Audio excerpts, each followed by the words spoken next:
আজ আমরা এমন এক মহাপুরুষের কথা বলবো যার নাম উচ্চারণ করলেই বুকের ভেতর গর্ব জেগে ওঠে, যার কণ্ঠে ভারত কথা বলেছিল বিশ্বমঞ্চে।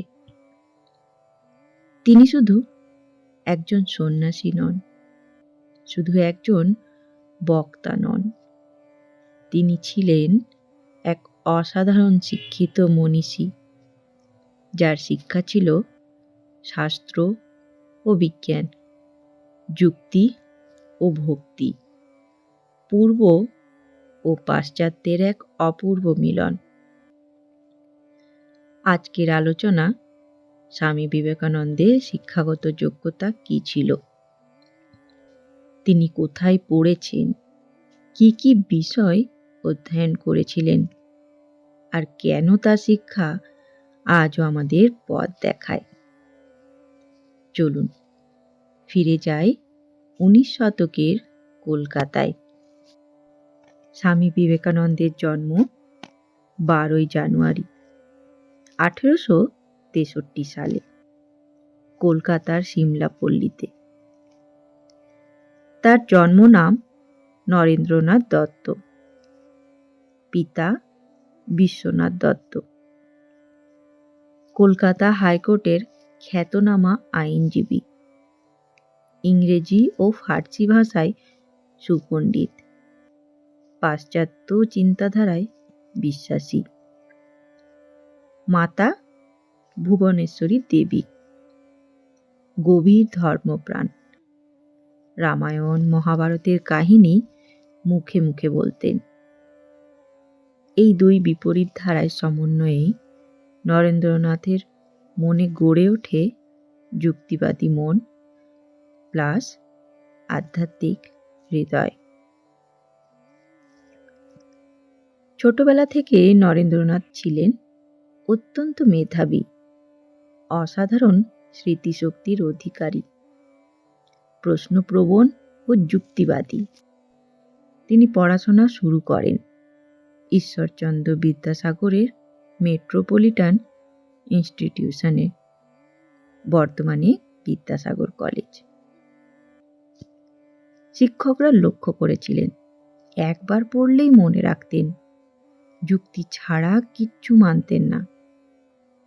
তিনি ছোটবেলাতেই পড়ে ফেলেছিলেন রামায়ণ মহাভারত উপনিষদের গল্পাংশ এবং তার পাশাপাশি ইংরেজি সাহিত্য, পাশ্চাত্য ইতিহাস। Presidency college Kolkata. নরেন্দ্রনাথ প্রথমে ভর্তি হন প্রেসিডেন্সি কলেজে। এখানেই তার যুক্তিবাদী মানসিকতা আরও তীক্ষ্ণ হয়, কিন্তু কিছু মত পার্থক্যের কারণে তিনি কলেজ পরিবর্তন করেন। এরপর তিনি ভর্তি হন স্কটিশ চার্চ কলেজে।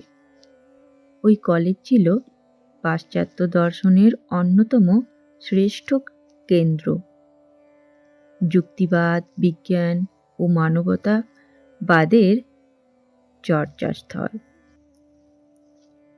1884 সালে Narendranath Dutta bachelor of arts BA pass করেন কলকাতা বিশ্ববিদ্যালয়ের অধীনে। তার প্রধান বিষয়সমূহ ছিল দর্শন, যুক্তিবিদ্যা, ইংরেজি সাহিত্য, ইতিহাস, সংস্কৃত, পাশ্চাত্য দর্শন। ঐতিহাসিক সূত্র অনুযায়ী তিনি ফার্স্ট ডিভিশনে উত্তীর্ণ হন। স্বামী বিবেকানন্দ ছিলেন একজন দার্শনিক ছাত্র। তিনি গভীরভাবে অধ্যয়ন করেছিলেন ভারতীয় শাস্ত্র, বেদ, উপনিষদ, গীতা, বেদান্ত দর্শন, সাংখ্য ও যোগ দর্শন। পাশ্চাত্য দর্শনের মধ্যে কান্ট, হেগেল, হারবার্ট স্পেন্সার, জন স্টুয়ার্ট মিল এবং চার্লস ডারউইন। বিশেষভাবে উল্লেখযোগ্য, তিনি হারবার্ট স্পেন্সারের লেখা বাংলায় অনুবাদ করেছিলেন। এটি প্রমাণ করে তিনি কেবল আধ্যাত্মিক নন, আধুনিক বিজ্ঞান মনস্ক চিন্তাবিদও ছিলেন। স্বামী বিবেকানন্দ ছিলেন একজন বহু ভাষাবিদ।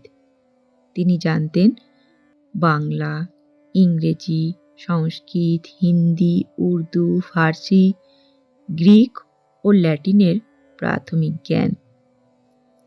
শিকাগো ধর্মসভায় তার ইংরেজি বক্তৃতা আজও বিশ্ব সাহিত্যের এক অনন্য নিদর্শন। শুধু বই নয়, স্বামী বিবেকানন্দ ছিলেন সঙ্গীত ও শিল্পচর্চায়ও শিক্ষিত। তিনি পারদর্শী ছিলেন কণ্ঠসঙ্গীতে, সেতার, এসরাজ, তবলা। ঠাকুর শ্রী রামকৃষ্ণদেব নিজে বলতেন, নরেনের গান শুনলে হৃদয় গলে যায়। স্বামী বিবেকানন্দ বলেছিলেন, education is the manifestation of the perfection already in man. অর্থাৎ শিক্ষা মানে শুধু ডিগ্রি নয়, নিজের অন্তর্নিহিত শক্তির প্রকাশ। তিনি সমালোচনা করেছিলেন কেরানি তৈরির শিক্ষা ব্যবস্থা, চরিত্রহীন শিক্ষার। তিনি চেয়েছিলেন চরিত্র গঠনের শিক্ষা, আত্মবিশ্বাস জাগানোর শিক্ষা, মানব সেবামূলক শিক্ষা। স্বামীজির জীবনে শিক্ষা ও আধ্যাত্মিকতা দুটি আলাদা পথ ছিল না, এরা ছিল একই সত্যের দুই রূপ। তিনি ছিলেন বিশ্ববিদ্যালয়ে শিক্ষিত, যুক্তিবাদী, প্রশ্নপ্রবণ এক ছাত্র। এই শিক্ষাই তাকে সাহস দিয়েছিল প্রশ্ন করতে, আপনি কি ঈশ্বরকে দেখেছেন? এই প্রশ্ন কোনো অবিশ্বাসী নয়, এই প্রশ্ন একজন সত্য সন্ধানী শিক্ষিত মানুষের। আর শ্রী রামকৃষ্ণদেব পরমহংসের কাছে এসে এই শিক্ষায় ভেঙে যায়নি, বরং পরিপূর্ণতা পেয়েছিল। ঠাকুর তাকে শিখিয়েছিলেন শুধু জানা নয়, অনুভবই হলো প্রকৃত জ্ঞান। এভাবেই নরেন্দ্রনাথের পাশ্চাত্য শিক্ষা ও ভারতীয় আধ্যাত্মিকতা এক হয়ে জন্ম দিল স্বামী বিবেকানন্দকে। তিনি প্রমাণ করে গেলেন, যেখানে সত্যিকারের শিক্ষা আছে সেখানেই আধ্যাত্মিকতার শুরু। স্বামী বিবেকানন্দের শিক্ষাগত যোগ্যতা শুধু একটি ডিগ্রিতে সীমাবদ্ধ নয়। তিনি ছিলেন শিক্ষিত, চিন্তাশীল, আত্মবিশ্বাসী, আধ্যাত্মিক। আজ যদি কেউ প্রশ্ন করে স্বামী বিবেকানন্দের প্রকৃত শিক্ষা কি ছিল, উত্তর একটাই, মানুষ হওয়ার শিক্ষা। ধন্যবাদ। জয় ঠাকুর, জয় মা, জয় স্বামীজি।